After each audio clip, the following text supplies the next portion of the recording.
Тандынском районе элитная пшеница сорта Новосибирская 31 посажена на 1500 гектаров. 80% зерна уйдет на муку, а остальные 20% на семена. Несмотря на то, что в этом году было мало осадков, ожидается неплохой урожай. С каждым годом площадь гектаров на посев зерновых культур растет. По состоянию посева заметно, что уборка пшеницы начнется в скором времени. У главы крестьянско-фермерского хозяйства Михаила Санникова есть вся необходимая техника для уборки урожая. Задействованы 30 человек и столько же на посевную. На семена мы планируем подготовить и продать их весной в республике.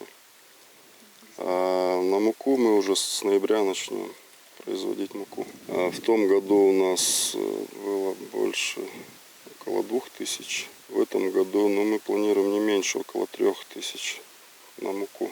По словам Михаила Санникова, секрет хорошего урожая – это обработка земли, качество семян, а также немалую роль играют сроки посева и уборки зерна. А на этом поле посеяна гречка на 800 гектаров. В начале сентября начнется уборка зерна.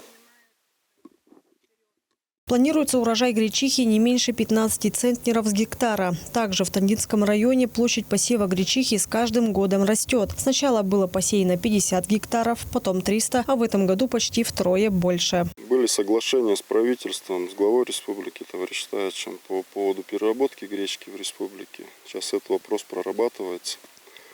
Если получится, то будет в республике своя гречка. Если нет, то часть на семена оставим, а часть реализуем за Саяном.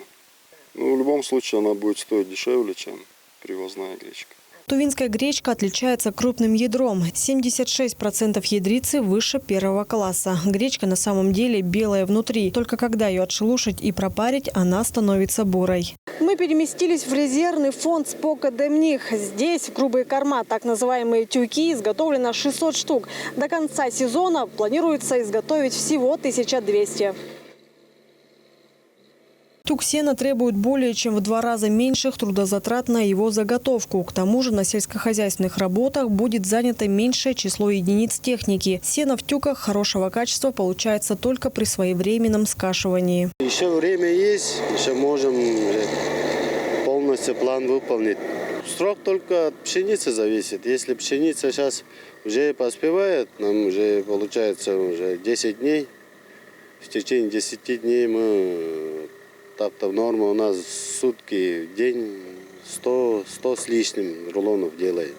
Так-то у нас время есть, сроки таких, чтобы ограниченных сроков у нас нету пока. Изготовленные тюки пойдут на продажу для населения. Напомним, в прошлом году правительство Тувы приобрело для Спок Демних специальные техники для работы в предприятии. Инна Клоян, Чайхан Дангак, Азамат Ачур, Тува 24, Тандынский район.